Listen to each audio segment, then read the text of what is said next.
Journal class 11th accounts का chapter number 8 है हमारा जर्नल। जर्नल के डेफिनेशन देखते हैं पहले कि जर्नल किसे कहते हैं। तो जर्नल इज ए बुक, ये एक बुक है। ये बुक है रिकॉर्डिंग करने की।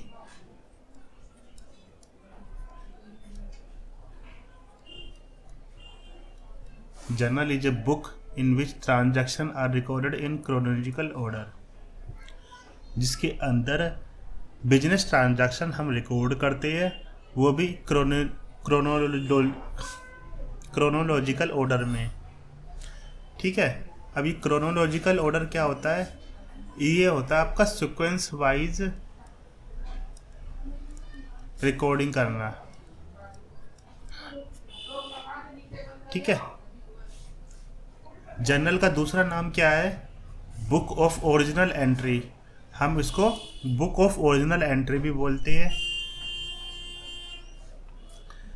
कुछ इसकी एडवांटेजेस है, जैसे provide accounting data in chronological order. ये हमें अकाउंटिंग डाटा क्रोनोलॉजिकल ऑर्डर में प्रोवाइड करवाता है। इससे पॉसिबिलिटी ऑफ एरर भी रिड्यूस हो जाता है कि गलती होने के चांस भी कम हो जाते हैं जर्नल जब हम करते हैं, रिकॉर्डिंग हम करते हैं। और जर्नल करने से लेजर पोस्टिंग भी पॉसिबल हो जाती है। जर्नल के बाद हमारा आता है लेजर। जर्नल तो हो गया हमारा क्या करना, रिकॉर्ड करना। फिर इसके बाद हम बनाते हैं लेजर। लेजर हमारा हो गया क्लासीफाई करना। तो जब हम रिकॉर्ड करेंगे तभी तो हम क्लासीफाई करेंगे, यानी कि जब हम जर्नल बनाएंगे जब तो हम लेजर बनाएंगे। तो लेजर भी जब भी पॉसिबल है तब आप जर्नल करोगे। Journal accounting data sequence wise में देता है, इससे हमें गलती होने के चांस भी कम हो जाते हैं और लेजर पोस्टिंग भी पॉसिबल हो जाती है। ये तो इसकी एडवांटेजेस थी। कुछ इसकी लिमिटेशन भी है, जैसे कि लार्ज वॉल्यूम ऑफ ट्रांजैक्शन के लिए ये सूटेबल नहीं है। जहाँ पर बहुत सारी हज़ारों लाखों में ट्रांजैक्शन हो रही है एक एक दिन में, वहाँ पर जर्नल भी फेल हो जाएगा। ये हमें बिजनेस का कैश बैलेंस नहीं बताता कि कैश बैलेंस अब कितना है। Cash balance is not revealed. ठीक है। और ये सब्स्टिट्यूट भी नहीं है लेजर का। लेजर का सब्स्टिट्यूट नहीं है ये। लेजर अपनी जगह है, जर्नल अपनी जगह है। कुछ इसके फंक्शंस है। फंक्शंस ऑफ जर्नल में maintaining chronological record of transaction. ठीक है, रिकॉर्ड रखता है ये क्रोनोलॉजिकल ऑर्डर में। Analysing the transaction because it provide basis for ledger posting. Transaction को एनालाइज करता है क्योंकि ये बेस है लेजर पोस्टिंग का। अब हम फॉर्मेट देख लेते हैं प्रोफॉर्मा ऑफ जर्नल, यानी कि इसका फॉर्मेट कैसा होता है। तो हम सबसे पहले लिखते हैं in the books of dash dash dash. Journal का सबसे पहले हम इसमें देखो 5 कॉलम बनेंगे। पहला कॉलम डेट का, दूसरा कॉलम पर्टिकुलर का, तीसरा कॉलम लेजर फोलियो का, LF जिसे कहते हैं, और फिर चौथा डेबिट का, पांचवा क्रेडिट का। डेट, फिर हम यहाँ पर कुछ इन्फॉर्मेशन लिखेंगे by dash account to dash account करके, फिर उसकी हम लिखेंगे नरेशन, जिसको हम बोलते हैं ब्रीफ समरी ऑफ ट्रांजैक्शन। जो भी ट्रांजैक्शन होएगी उसके बारे में हम कुछ लिख देंगे यहाँ पर इंग्लिश में। ठीक है, अमाउंट लिख देंगे डेबिट और क्रेडिट में। ऐसा हमारा ये फॉर्मेट रहता है जर्नल का। इससे रिलेटेड कुछ क्वेश्चंस देख लेते हैं।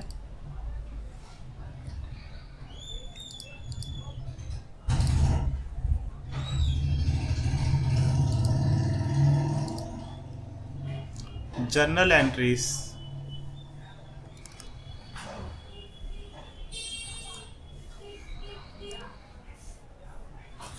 जर्नल एंट्रीज जब हम बिजनेस शुरू करते हैं तो क्या क्या रहेगी हमारी।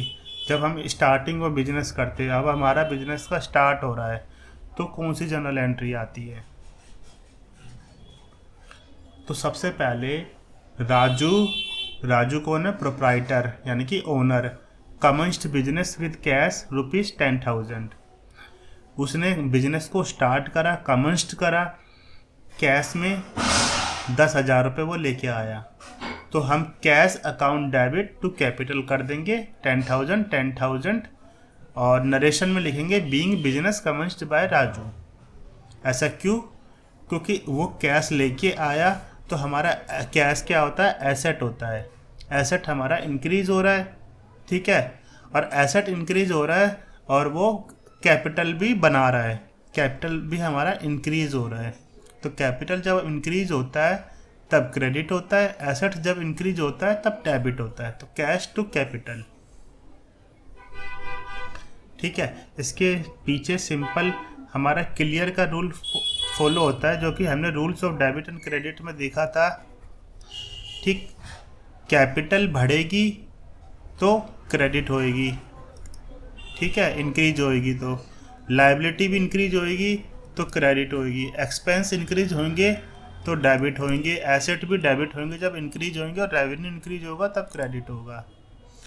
तो एसेट बढ़ रहा है, ठीक है, ये रहा हमारा एसेट, तो डेबिट हो रहा है, और ऐसे ही कैपिटल बढ़ रही है तो क्रेडिट हो रही है।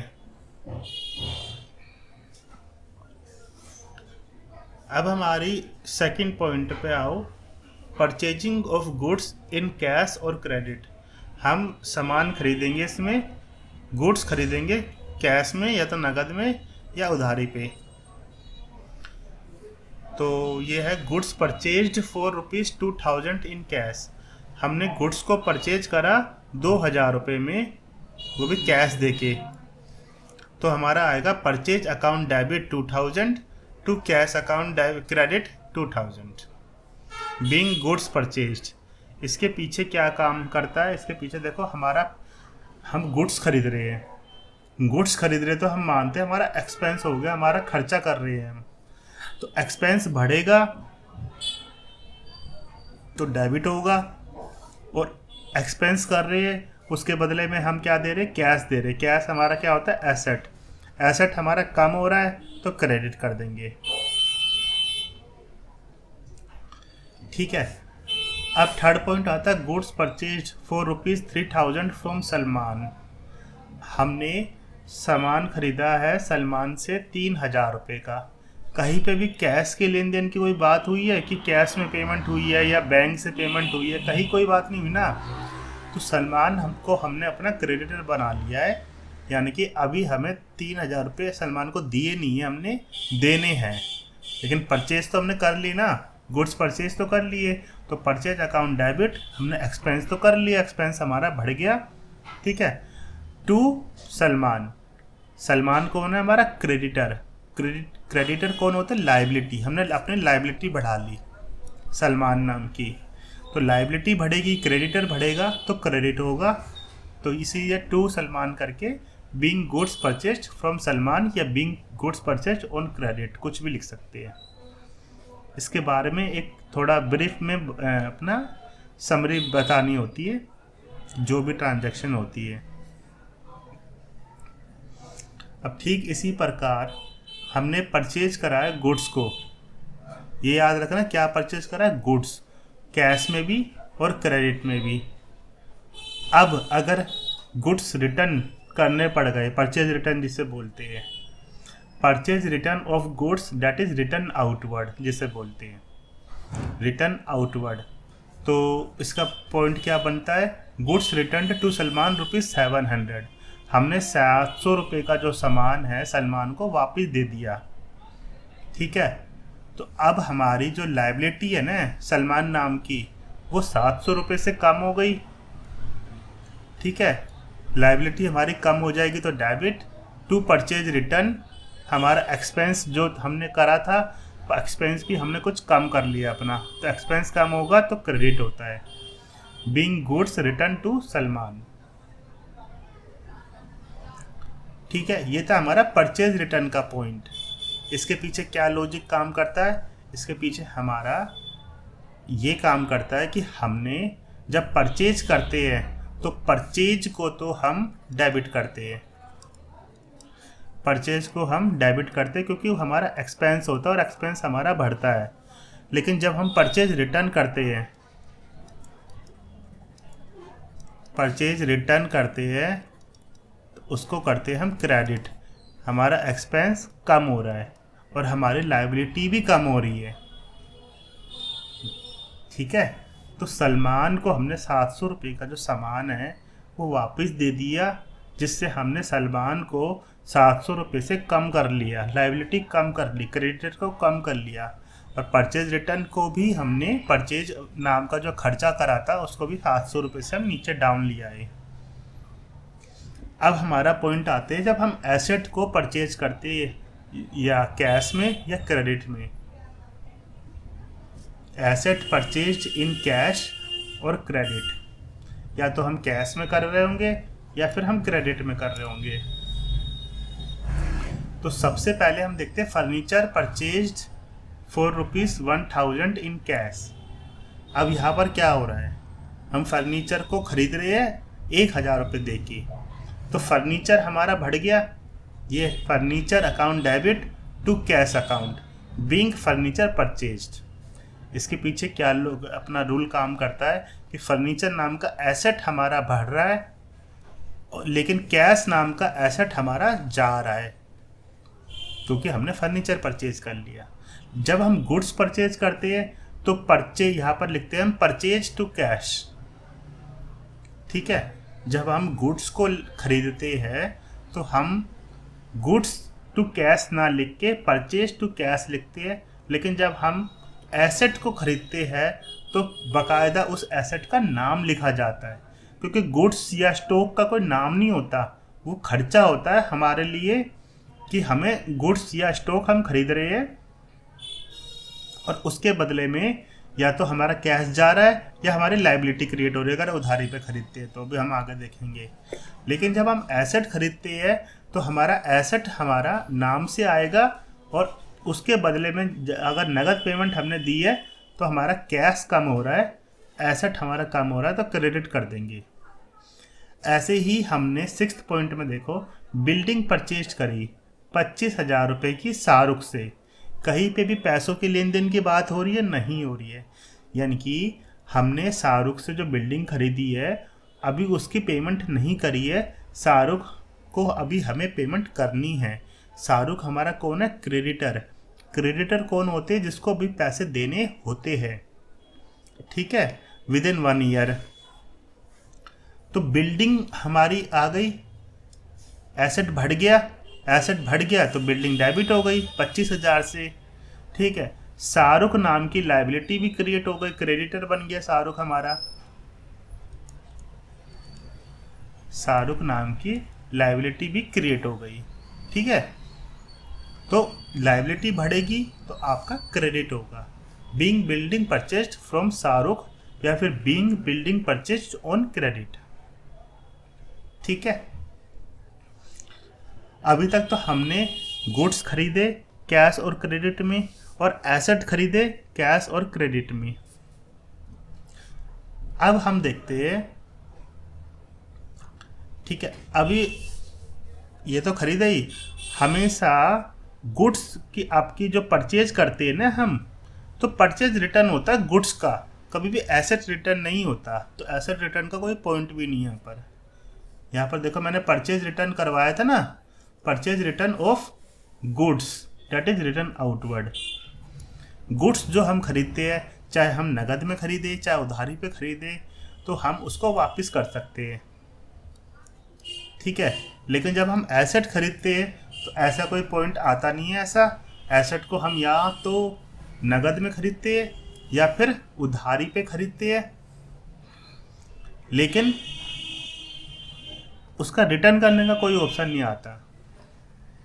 अब हमारा परचेज तो दोनों चीज़ें हो गई, गुड्स भी और एसेट भी।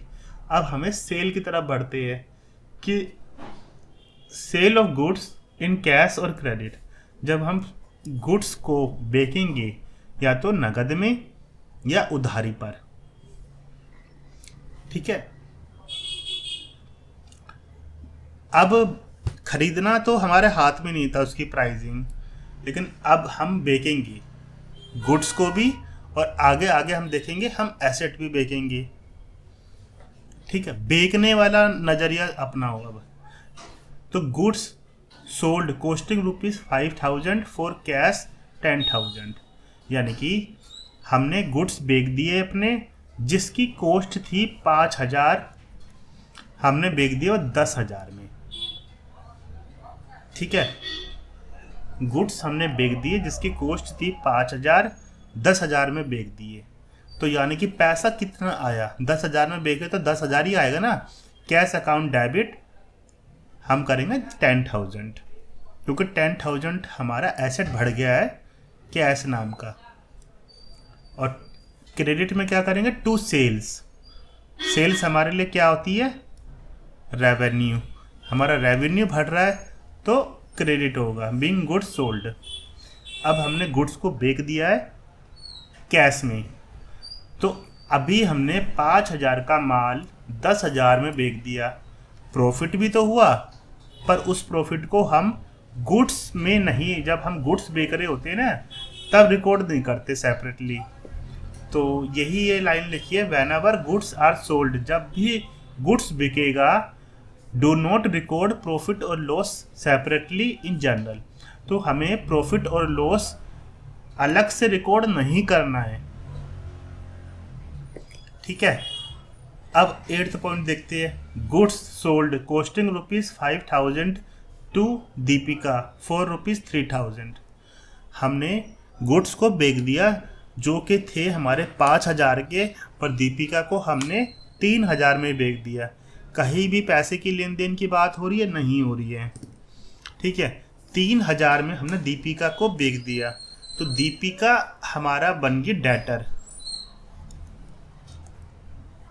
दीपिका हमें देगी आने वाले समय में 3,000 रुपये, क्योंकि हमारी उससे बात हुई है 3,000 रुपये में। हमारा एसेट बढ़ गया, एसेट बढ़ गया तो डेबिट हो गया।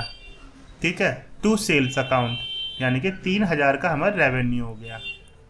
यह वैसे तो देखा जाए 2,000 रुपये का लॉस हो रहा है, पर गुड्स के केस में कोई प्रॉफिट और लॉस हम अलग से रिकॉर्ड नहीं करते, क्योंकि हम गुड्स बेच रहे हैं। अब आगे बढ़ते हैं। अब एक और पॉइंट देख लेते हैं हम, सेल रिटर्न ऑफ गुड्स का, जिसको हम रिटर्न आउटवर्ड कहते हैं। इसमें क्या लिखा है 9th पॉइंट में, goods worth ₹500 return by Deepika. 500 रुपये का माल दीपिका ने हमें वापस दे दिया। दीपिका कौन थी, हमारी डेटर, 3,000 रुपये की डेटर थी। उसको 3,000 रुपये हमें देने थे, वो हमें आगे जाके देती 3,000 रुपये, पर 500 रुपये का माल उसने किसी वजह से वापस दे दिया हमें।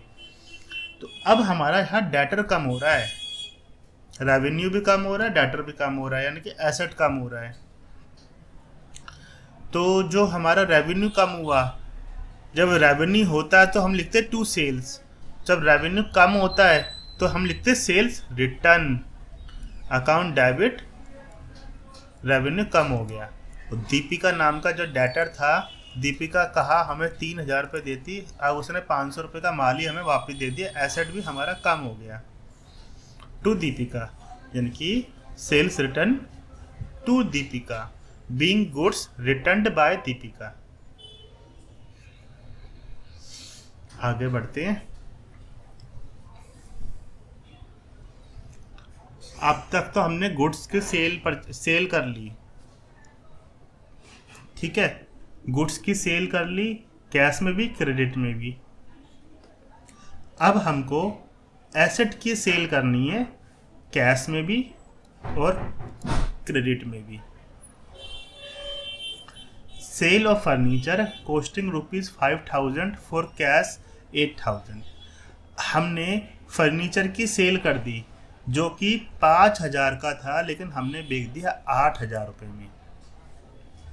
ठीक है, फर्नीचर क्या होता है हमारे लिए, एसेट।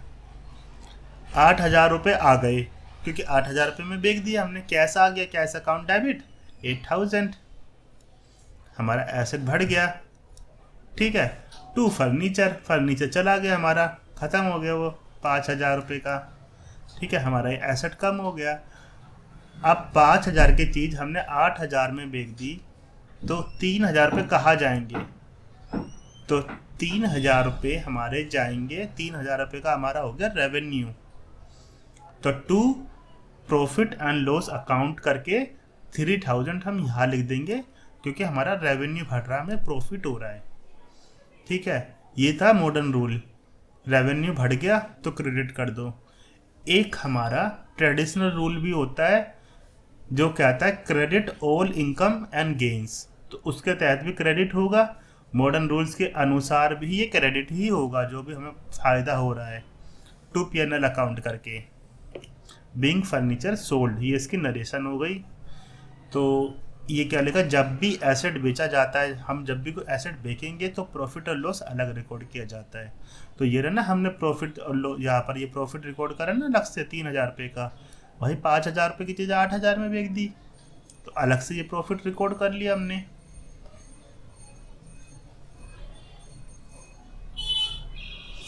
अब आगे बढ़ते हैं, हम देखते हैं अपना 11th पॉइंट। 11th पॉइंट क्या बोलता है, goods, oh sorry, sold building worth ₹25,000 to Ranveer for ₹20,000। 25,000 का माल हमने बेच दिया 20,000 में रणवीर को।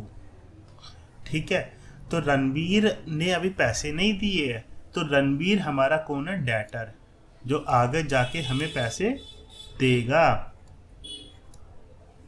पर देगा कितना, 20,000 रुपये। ठीक है, और लेके कितना गया है वो, 25,000 रुपये की चीज़। एसेट हमारा चला गया टू बिल्डिंग।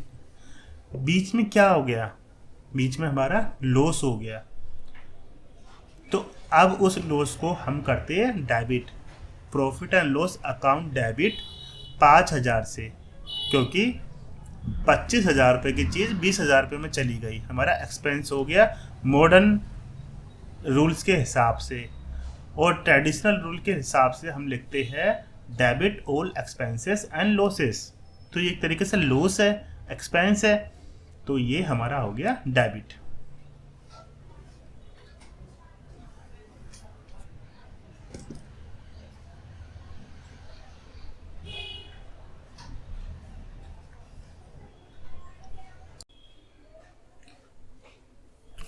तो चलिए क्वेश्चन शुरू करते हैं हम अपने जर्नल के। क्वेश्चन नंबर 1 क्या बोलता है, Amit started business with ₹5,000 as capital in cash. यानी कि अमित ने बिजनेस स्टार्ट कर रहा है और वो अपने कैपिटल लाया है। क्वेश्चन नंबर 1 बोलता है कि अमित 5,000 रुपये कैश लाया अपने कैपिटल के रूप में। तो इसको कैसे हम जर्नल में रिकॉर्ड करेंगे। आंसर नंबर 1, अगर अमित क्या लाया है, कैश लाया है, कैश हमारा होता है एसेट, तो cash account debit to capital account. ठीक है, यहाँ पर हमारा कैश बढ़ रहा है और कैपिटल भी साथ साथ में बढ़ रही है। कैश हमारा होता है एसेट, एसेट हमारा इंक्रीज हो रहा है, और कैपिटल हमारी होती है कैपिटल, और इंक्रीज होगी कैपिटल, कैपिटल ही रहेगी, कैपिटल हमारी इंक्रीज होगी तो क्रेडिट होती है। ठीक है, इसका जो नरेशन बनता है, business commenced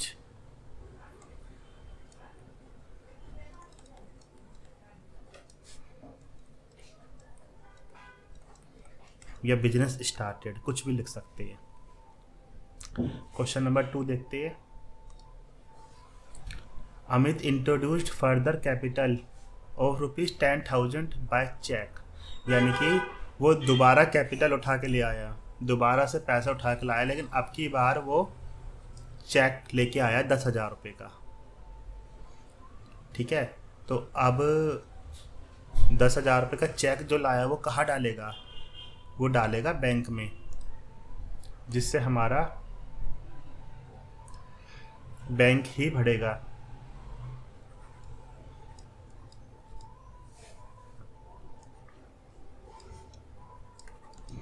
bank account debit to capital account.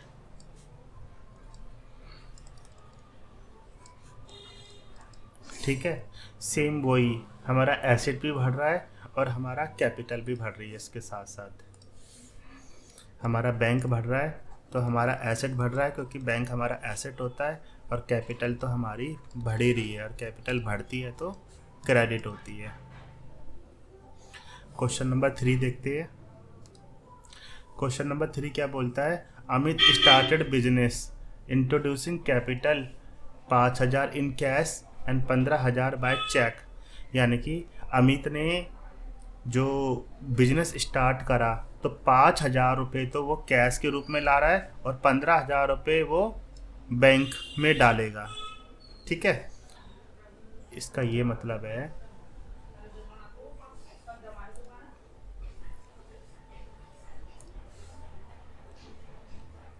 Answer number 3, cash account debit.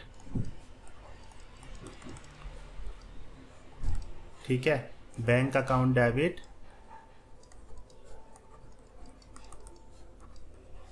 To capital account.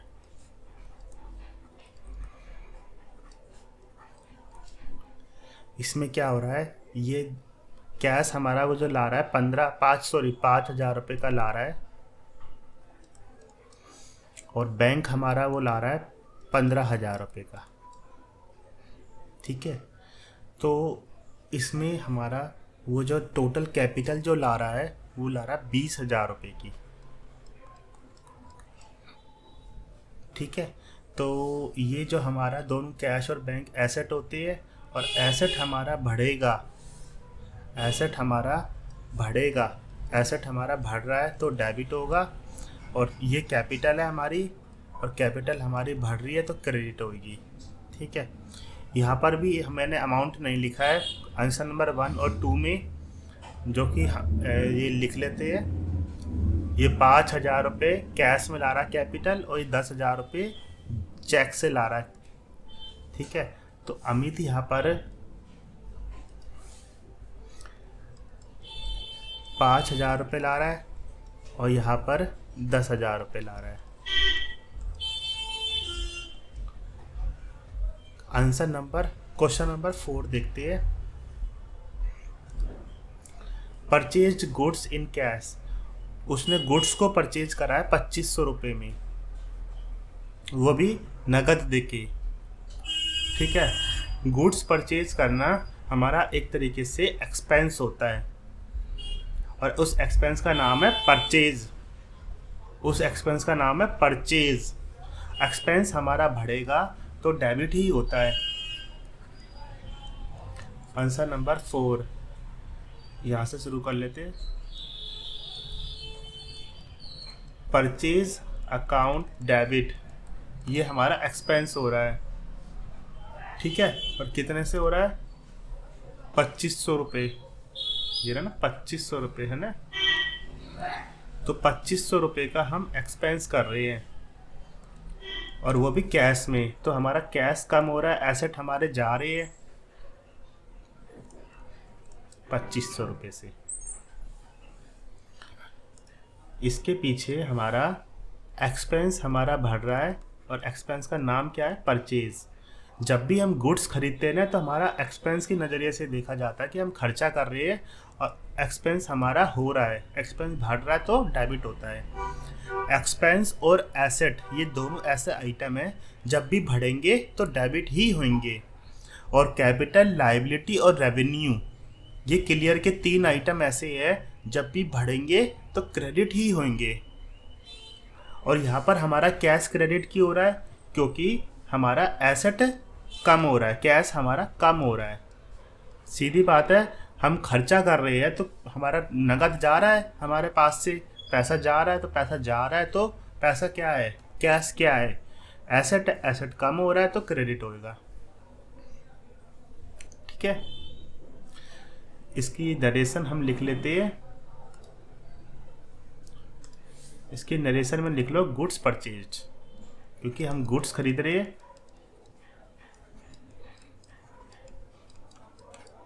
ठीक है, अब क्वेश्चन नंबर 5 देखते हैं।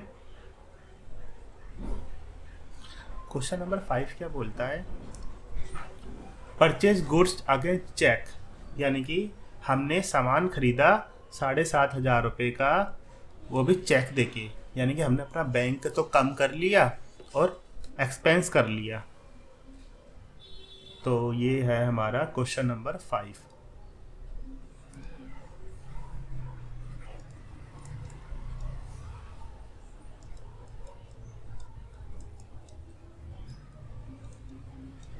Purchase account debit to bank account. ठीक है, हमने 7,500 रुपये का खर्चा कर लिया और बैंक से हमारे 7,500 रुपये चले गए। इसके पीछे भी वही लॉजिक काम करता है हमारा rules of debit and credit वाला, कि हमने जो गुड्स खरीदने में खर्चा करा, इससे हमने अपने एक्सपेंस बढ़ा लिए। एक्सपेंस बढ़ाते हैं, इंक्रीज करते हैं, तो हमारा डेबिट होता है। ठीक है, और हमारा एसेट कम हुआ है, एसेट कम हुआ है, बैंक नाम का एसेट हमारा कम हुआ है, क्योंकि पेमेंट हमारी बैंक से हुई है, चेक देके हुई है पेमेंट। ठीक है, तो हमारा क्रेडिट कर देंगे हम उसको। Question number 6। क्वेश्चन नंबर 6 क्या बोलता है, purchased goods in cash from Ramesh. हमने गुड्स खरीदे नगद में। किससे खरीदे? रमेश से खरीदे। ठीक है, तो लेकिन हमने गुड्स तो नगद में ही खरीदे ना, कैश में खरीदे। कैश का जिक्र आया यहाँ पर, कैश का नाम भी आ रहा है कि कैश में आपने गुड्स खरीदे। जैसे क्वेश्चन नंबर 4 में खरीदे ना, परचेज गुड्स इन कैश। अब परचेज गुड्स इन कैश, वो भी किसी ना किसी से खरीदे ही होंगे ना, कोई तो कुछ तो नाम होगा जिससे हमने खरीदा माल। गुड्स किसी से खरीदे है, पर हमने उस बंदे का नाम तो नहीं लिखा, हमने कैश ही लिखा ना, परचेज टू कैश। ऐसे ही क्वेश्चन नंबर 6 में हम परचेज टू कैश ही लिखेंगे। ये रमेश तो हमें घुमाने के लिए दिया हुआ है, 500 रुपये की हमने परचेज करा है नगद में, या लिखा भी है purchase goods in cash. Answer number 6।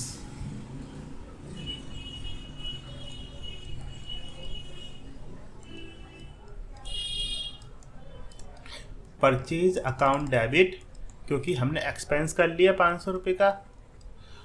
और कैसे करा है? पैसे हमने बैंक से पेमेंट करी है या कैश में पेमेंट करी है? हमने कैश में पेमेंट करी है। ठीक है, इससे हमारा कैश कम हो गया। इसके पीछे भी वही रूल काम करता है कि हमने एक्सपेंस कर लिया तो हमारा डेबिट हो गया। एसेट हमें छोड़ के कम हो रहे हैं, हमें जा रहे हैं एसेट छोड़ के। कैश हमारा कम हो रहा है, कैश कम हो रहा है तो क्रेडिट हो जाएगा। ठीक है, क्वेश्चन नंबर 7। क्वेश्चन नंबर 7 क्या बोलता है, परचेज गुड्स फ्रॉम रमेश। अब देखो ये वाला पॉइंट, ये अलग है। हमने गुड्स परचेज करे हैं रमेश से। यहाँ पर कहीं पे भी कैश बैंक की बात आई है? कहीं पे भी बात नहीं आ रही कि उसने कैश में खरीदा, उसने बैंक से चेक से पेमेंट करी, कहीं भी ऐसी बात नहीं आ रही। ठीक है, रमेश से हमने 7,500 रुपये के गुड्स खरीद लिए, एक्सपेंस तो हो गया है, तो परचेज अकाउंट हमारा डेबिट होगा, क्योंकि हमारा एक्सपेंस तो यहाँ हो रहा है।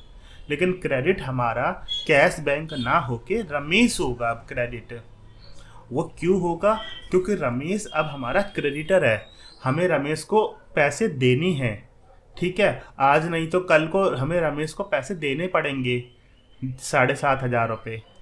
ठीक है, तो हमने अपना क्रेडिटर क्रिएट कर लिया, हमने अपने लायबिलिटी क्रिएट कर ली, लायबिलिटी बढ़ा ली। लायबिलिटी बढ़ाती है तो क्रेडिट होती है। Answer number 7।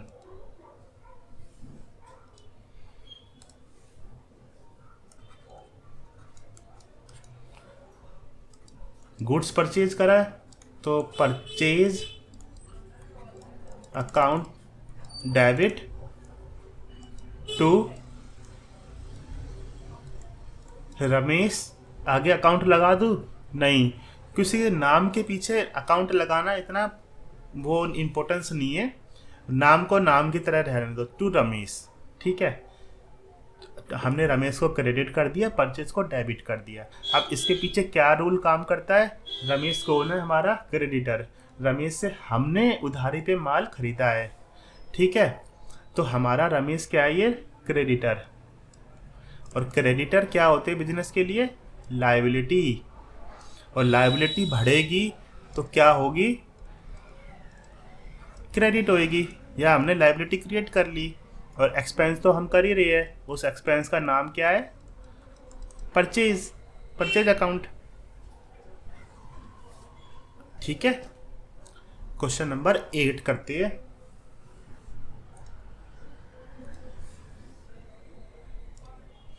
क्वेश्चन नंबर 8 बोलता है goods costing 125 return to Ramesh. जो हमने माल खरीदा था ना रमेश से 7,500 रुपये का, ठीक है, हमने जो 7,500 रुपये का माल खरीदा था उसमें से अब हमने 125 रुपये का माल जो है वापिस कर रहे हैं रमेश को, यानी कि परचेज रिटर्न वाला पॉइंट है ये, जिसे हम रिटर्न आउटवर्ड भी बोलते हैं, ठीक है। परचेज रिटर्न वाला पॉइंट है जिसे हम रिटर्न आउटवर्ड भी बोलते हैं। Answer number 8। हमने रमेश को 125 रुपये का माल वापस कर दिया, ठीक है, तो जब भी हम माल को वापस करते हैं तो रमेश, हम अपने क्रेडिटर को कम करेंगे, हमारी लायबिलिटी कम हो रही है क्योंकि हमने उसका 125 रुपये का माल वापस दे दिया। तो रमेश को हमने यहाँ क्रेडिट करा था, अब हम उल्टा कर देंगे, रमेश डेबिट। अकाउंट इतना इम्पोर्टेंट नहीं है, पीछे लगाना नाम के, ठीक है। 2 में क्या लिखेंगे? 2 में लिखेंगे हम परचेज रिटर्न अकाउंट, ठीक है। ये माना जाता है कि जब हम खरीदा हुआ उधारी का माल वापस देते हैं कुछ, तो हम अपनी लायबिलिटी को कम कर रहे हैं, लायबिलिटी को हम कम कर रहे हैं। और परचेज रिटर्न यानी कि हम अपने एक्सपेंस को भी कम कर रहे हैं। इनके अमाउंट लिख लेते हैं। हमने रमेश से खरीदा था 7,500 रुपये का माल और 125 रुपये का हम उसे वापस दे रहे हैं, ठीक है। रमेश हमारा कौन है? लायबिलिटी है।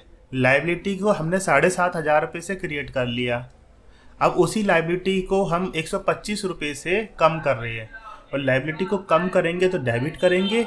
रमेश हमारा क्रेडिटर है, लायबिलिटी है ना। और यहाँ पर करेंगे हम टू परचेज रिटर्न। जब परचेज करते हैं, एक्सपेंस करते हैं, तो परचेज अकाउंट डेबिट करते हैं। ऐसे ही उस एक्सपेंस को हम अगर थोड़ा कम करते हैं, ठीक है, तो हम लिखते हैं टू परचेज रिटर्न। ये परचेज रिटर्न का पॉइंट है जिसे हम रिटर्न आउटवर्ड भी बोलते हैं। अब क्वेश्चन नंबर 9 से देखते हैं।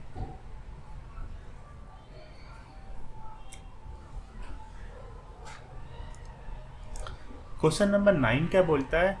अब देखो, परचेज वाले तो सारे खत्म, हमने नगद में भी परचेज कर लिया, हमने उधारी पे भी परचेज कर लिया, हमने वापिस भी कर दिया, परचेज रिटर्न वाला पॉइंट भी देख लिया। अब सारे हमारे जो पॉइंट आएंगे वो आएंगे सोल्ड वाले। अब हम सोल्ड गुड्स इन कैश, हम कैश में माल बेचेंगे, ठीक है, हम नगद में माल बेचेंगे, हम उधारी पे माल बेचेंगे, ऐसे पॉइंट हम करेंगे कवर अप इसमें आगे। तो क्वेश्चन नंबर 9 क्या बोलता है? Sold goods in cash ₹2500। 2500 रुपये का माल हमने बेचा नगद में, कैश में, तो क्या हुआ होगा? सेल हुई होगी। और सेल हमारा क्या होता है? रेवेन्यू। सबसे पहले कैश अकाउंट डेबिट करेंगे हम, क्योंकि इससे हमारा एसेट बढ़ रहा है 2500 रुपये से, ठीक है।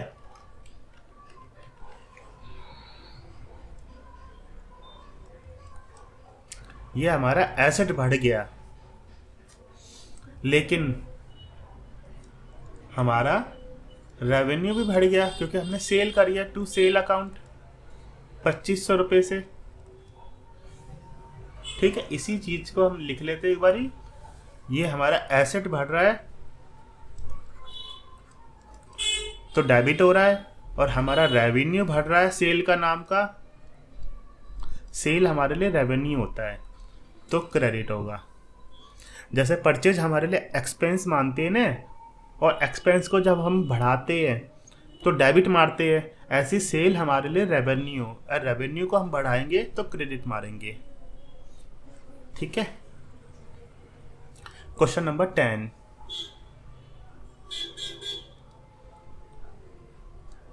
क्वेश्चन नंबर 10 क्या बोलता है? Sold goods against cheque. हमने माल बेचा और चेक ले लिया 5,000 रुपये का। ठीक है, 5,000 रुपये का माल बेचा है और हमने चेक ले लिया, कैश ना लेके हमने चेक ले लिया। तो वो चेक क्या करेगा? अल्टीमेटली बैंक को ही बढ़ाएगा।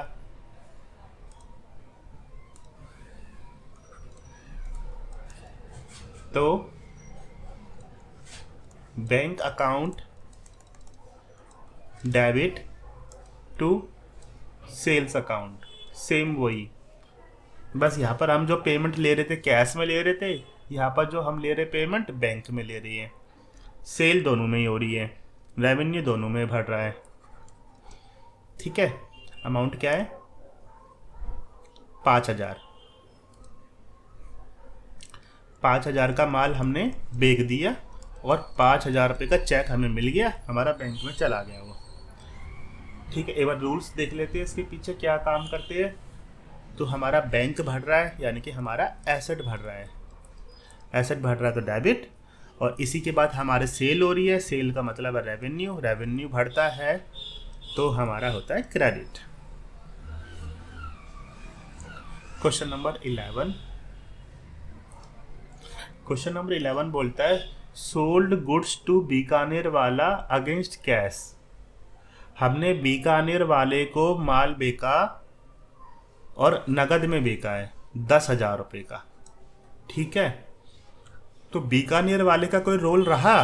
क्योंकि हमने तो कैश ले लिया हैंड टू हैंड।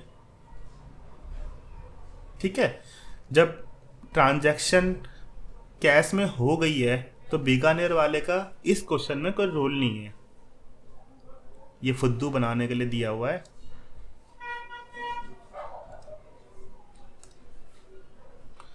तो सिंपल सा ये हो जाएगा आंसर नंबर आपका, cash account debit to sales account. ठीक है,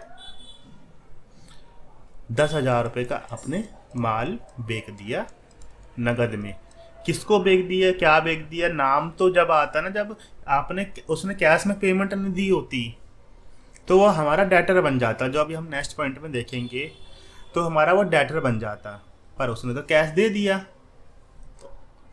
ठीक है, इसके पीछे भी रूल्स यही सेम हमारे काम करते हैं कि हमारा एसेट बढ़ रहा है,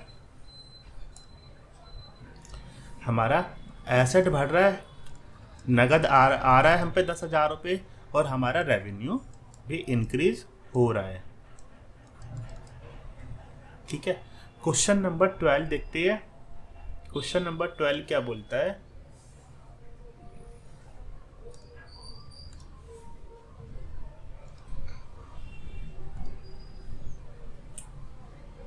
सोल्ड गुड्स टू सल्लू भाई 20,000 रुपये। सोल्ड गुड्स टू सल्लू भाई, हमने सल्लू भाई को माल बेचा, गुड्स बेचे 20,000 रुपये के। ठीक है, यहाँ पर कहीं पे भी बात आ रही कि सल्लू भाई ने पैसे दिए है, चेक दिया है? नहीं दिया है। तो सल्लू भाई हमारे कौन है? डेटर है।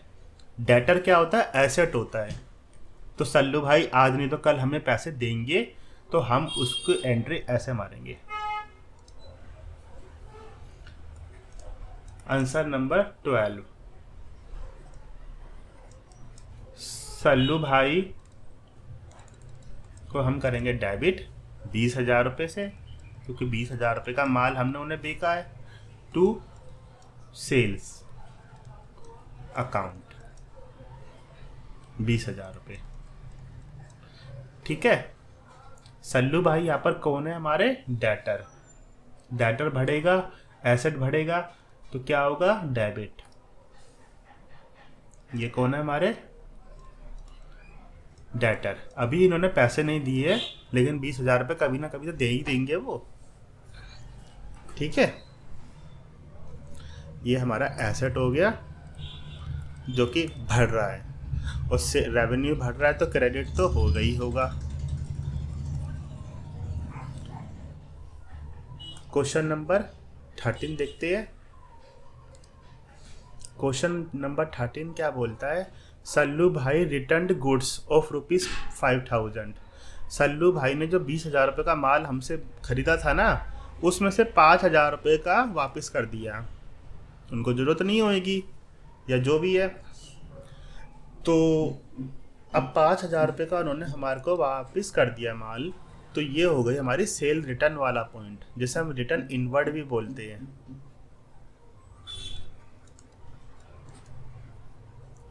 तो सेल जब हम करते हैं हमारा रेवेन्यू बढ़ता है, और सेल रिटर्न जब हो जाती है ना, इससे हमारा रेवेन्यू घटता है। सेल रिटर्न अकाउंट डेबिट, ठीक है। और चूंकि हमारा डेटर भी कम हो रहा है, हमारा एसेट भी कम हो रहा है। कहा तो सल्लू भाई हमें 20,000 रुपये देते, पर उन्होंने 5,000 रुपये का तो माल वापिस ही कर दिया। तो अब क्या सल्लू भाई हमें 20,000 रुपये देंगे? नहीं, अब सल्लू भाई हमें सिर्फ 15,000 रुपये देंगे। तो सल्लू भाई 5,000 रुपये से कम हो गए।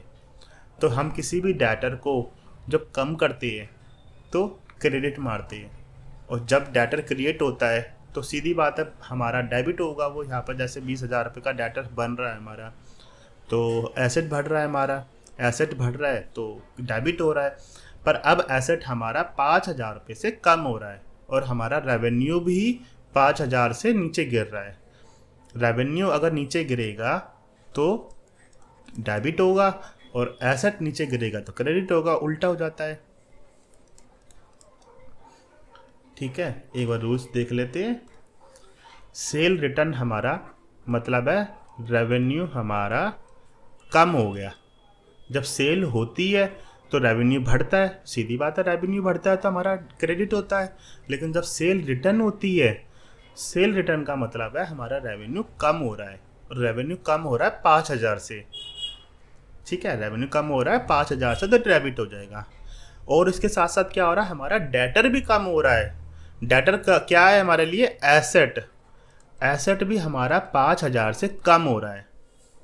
ठीक है, सल्लू भाई अब हमें 20,000 के से घट के 5,000 नीचे आ गए, यानी कि 15,000 रुपये का रह गए। कभी फ्यूचर में अभी वो 15,000 रुपये हमें दे देंगे। आगे बढ़ती है। Question number 14, purchased furniture in cash. अब ये हमारा आ गया एसेट, हम परचेज कर रहे हैं नगद में। फर्नीचर क्या है? हमारा asset.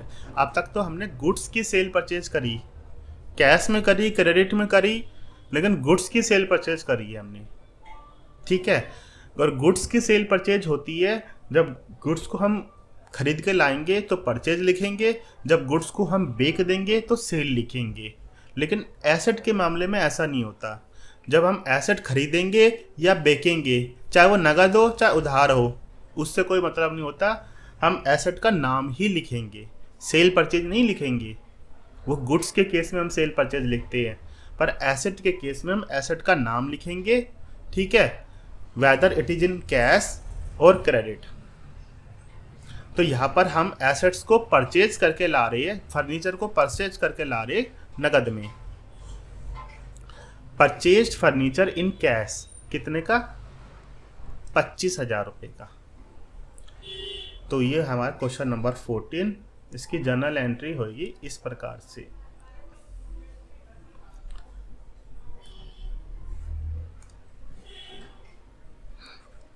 Answer number 14, furniture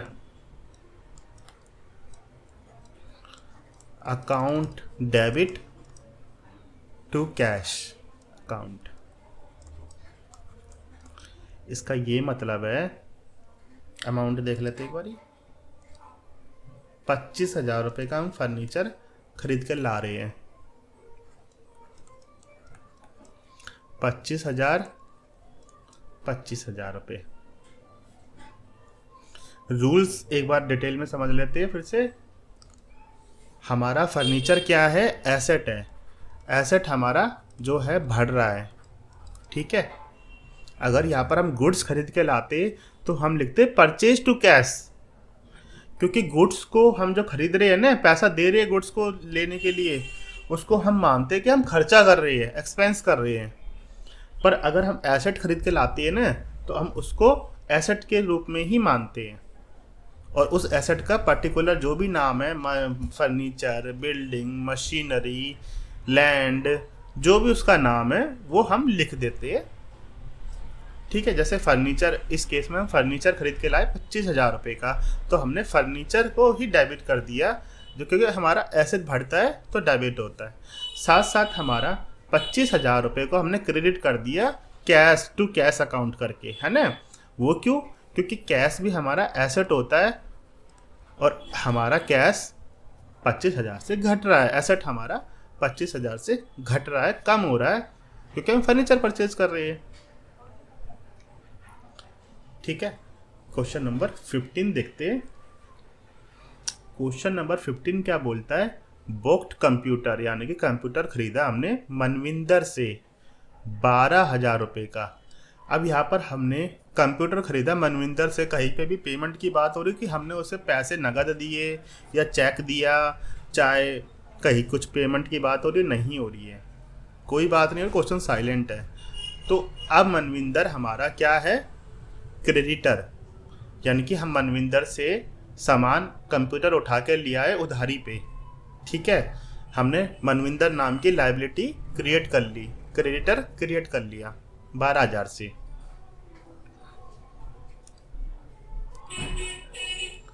answer number 15।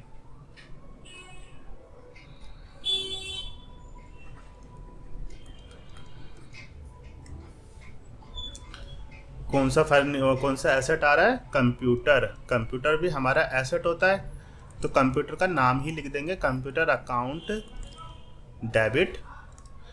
और क्या हो रहा है? और हो रहा है, हम मनविंदर नाम की लायबिलिटी क्रिएट कर रहे हैं, क्रेडिटर हमारा मनविंदर बन रहा है, ठीक है। मनविंदर हमारा कौन है? क्रेडिटर। आज नहीं तो कल हम उसे पैसे दे देंगे कंप्यूटर के, जो कि है 12,000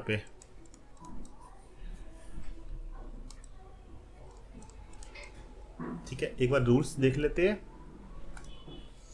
मनविंदर कौन है? हमारा क्रेडिटर।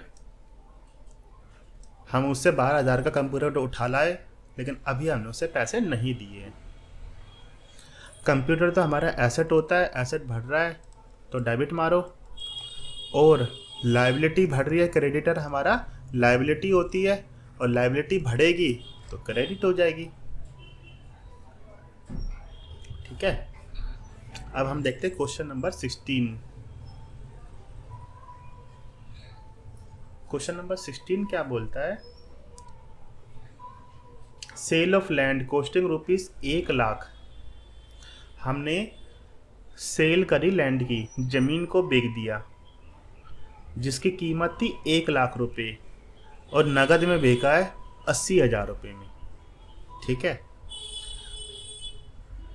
इससे हमें क्या पता चल रहा है? हमने 1,00,000 की चीज़ 80,000 में बेच दी, यानी कि 20,000 का घाटा खाए बैठे हम, ठीक है। और वो जो हमें घाटा हुआ जब हम एसेट को सेल परचेज करते हैं, और हमें परचेज नहीं, सेल करते हैं, परचेज के टाइम पे नफ़ा नुकसान नहीं होता है। परचेज वाले क्वेश्चन हमने सारे कर लिए, एसेट को सारे परचेज वाले कर लिए।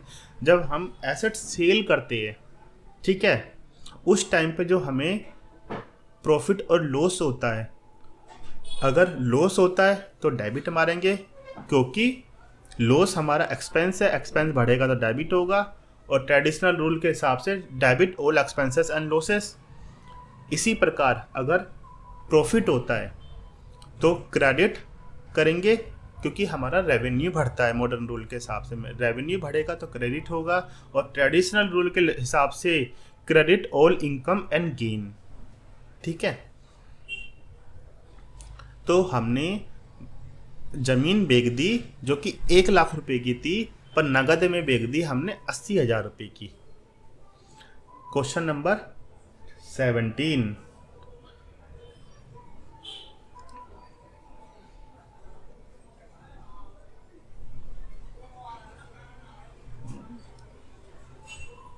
अच्छा, क्वेश्चन नंबर 16 तो रह ही गया।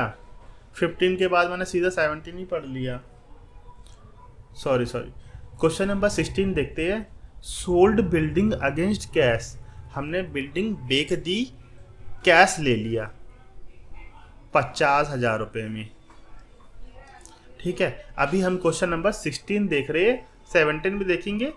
16 का जनरल एंट्री करते हैं। हमने बिल्डिंग बेच दी कैश में, तो हमारा क्या आ गया? हमारा कैश आ गया 50,000 रुपये। कैश अकाउंट डेबिट 50,000, और बिल्डिंग हमारी चली गई, तो एसेट हमारा कम हो गया। बिल्डिंग नाम का एसेट हमारा कम हो गया, तो हमारा ये हो गया क्रेडिट। ठीक है, इसके पीछे के रूल्स देख लेते हैं। कैश हमारा एसेट होता है, 50,000 रुपये आ रहा है, और बिल्डिंग भी हमारा एसेट होता है, और 50,000 की बिल्डिंग जा रही है। ठीक है, अब हम देखते हैं आंसर नंबर 17, जो कि हम पढ़ के बैठे हैं। हमने लैंड बेचा, 1,00,000 का लैंड हमने 80,000 रुपये में बेच दिया कैश में। ठीक है, अगर हमने कैश ले लिया, कैश अकाउंट डेबिट, हम मारेंगे 80,000 रुपये डेबिट, क्योंकि 80,000 से हमारा कैश इंक्रीज हो गया, एसेट इंक्रीज हो गया। ठीक है, लेकिन हमारा लैंड तो चला गया टू लैंड। ठीक है, लैंड हमारा कितने का था? 1,00,000 रुपये का था। ठीक है, अब हमें क्या हुआ है? अब हमें हुआ है घाटा, नुकसान। ठीक है, तो अब उस नुकसान को हम लिखेंगे P&L अकाउंट डेबिट। कितना? 20,000 रुपये। ठीक है, 1,00,000 और 80,000 के बीच का डिफरेंस 20,000 रुपये। क्योंकि हमने नुकसान को डेबिट क्यों मारेंगे? क्योंकि debit all expenses and losses. ये कहावत तो सुनी होगी, जितने भी एक्सपेंसेस और लॉसेस होते हैं उनको डेबिट करा जाता है। अब मॉडर्न रूल के हिसाब से हम देख लेते हैं। कैश हमारा एसेट होता है, एसेट हमारा बढ़ रहा है, 80,000 रुपये कैश आ रहा है। ठीक है, P&L अकाउंट डेबिट हमारा एक्सपेंस होता है, एक्सपेंस या लॉसेस हमारे बढ़ रहे हैं तो डेबिट होंगे। और लैंड भी हमारा एसेट होता है, और 1,00,000 का लैंड हमारा हमें छोड़ के जा रहा है, कम हो रहा है, तो ये हो जाएगा क्रेडिट। ठीक है, क्वेश्चन नंबर 18 देखते हैं। क्वेश्चन नंबर 18 क्या बोलता है? Sale of land costing ₹1,00,000 for cash 1,25,000। यानी कि आपने 1,00,000 रुपये का जमीन 1,25,000 रुपये में बेच दी। अब की बार ज़्यादा में बेची है, तो 25,000 रुपये का हमें हो गया मुनाफा। तो ये मुनाफा क्या कहा जाएगा? क्रेडिट में। ठीक है, आंसर नंबर 18।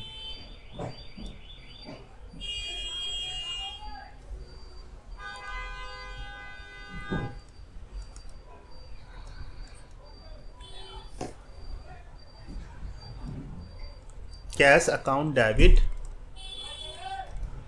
क्योंकि हमारा कैश आ रहा है हमारे पास 1,25,000 रुपये टू लैंड। 1,00,000 रुपये की ज़मीन हमारी जा रही है, हमने बेच दी। और टू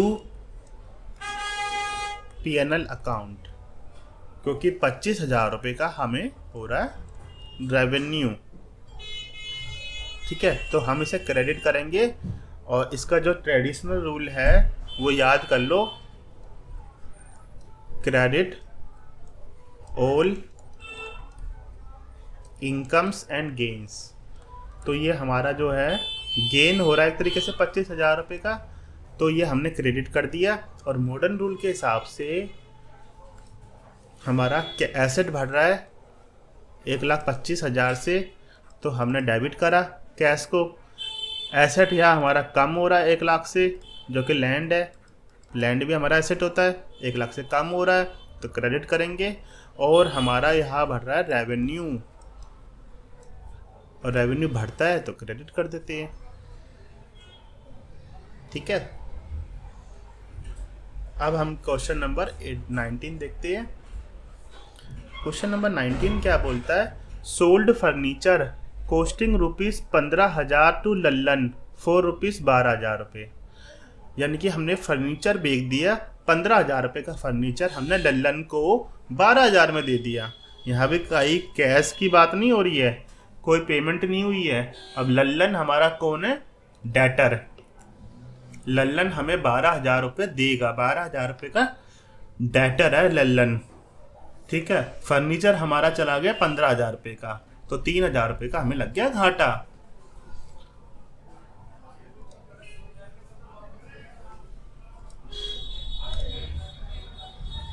आंसर नंबर 19।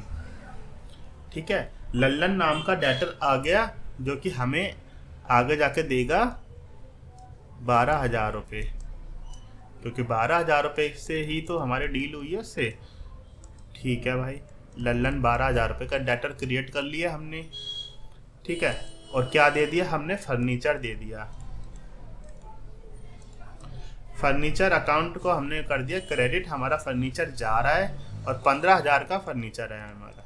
15,000 की चीज़ हमने 12,000 में लल्लन को दे दी, तो अब हमारा हो गया लॉस।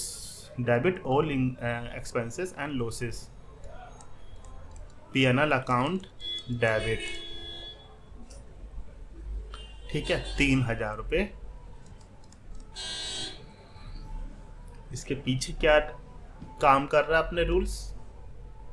इसके पीछे वही है लल्लन, जो कि हमारा डेटर है, और डेटर बढ़ेगा, एसेट बढ़ेगा, एसेट बढ़ेगा तो हमारा होगा डेबिट। ठीक है, P&L अकाउंट ये क्या है? हमारा लॉस।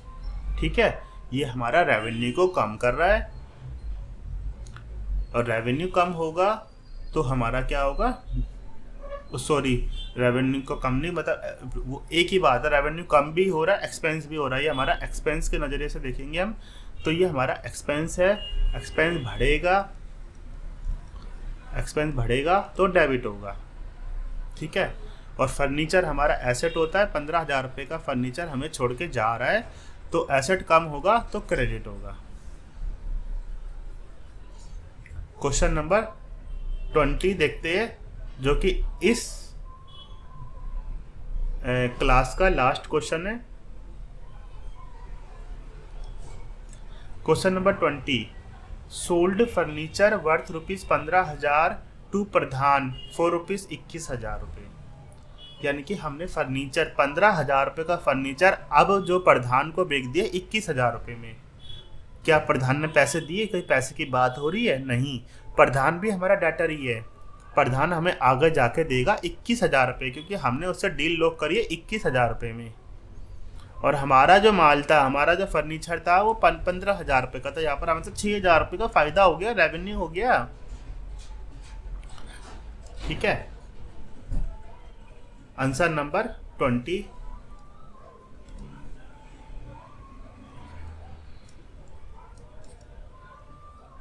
हमने प्रधान नाम का डेटर क्रिएट कर लिया,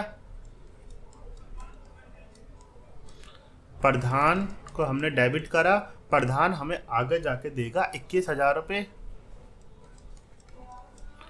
ठीक है, और हमारा फर्नीचर चला गया, और वो फर्नीचर था हमारा 15,000 रुपये का। साथ साथ इसके साथ हमें फ़ायदा देके गया है, तो टू P&L अकाउंट क्रेडिट 6,000 रुपये। ठीक है, credit all income and gain, credit all income and gain traditional rule बोलता है। और मॉडर्न रूल हम देख लेते हैं क्या बोलता है। प्रधान कौन है? हमारा डेटर है, यानी कि एसेट बढ़ रहा है हमारा, एसेट बढ़ेगा तो डेबिट करेंगे। फर्नीचर क्या है? हमारा एसेट है, यहाँ पर एसेट हमारा कम हो रहा है। ठीक है, और P&L अकाउंट हमारा क्या है? रेवेन्यू, रेवेन्यू बढ़ेगा तो हमारा होगा क्रेडिट। इसी के साथ ही क्लास यही ख़त्म होती है, आगे का हम देखेंगे नेक्स्ट क्लास में।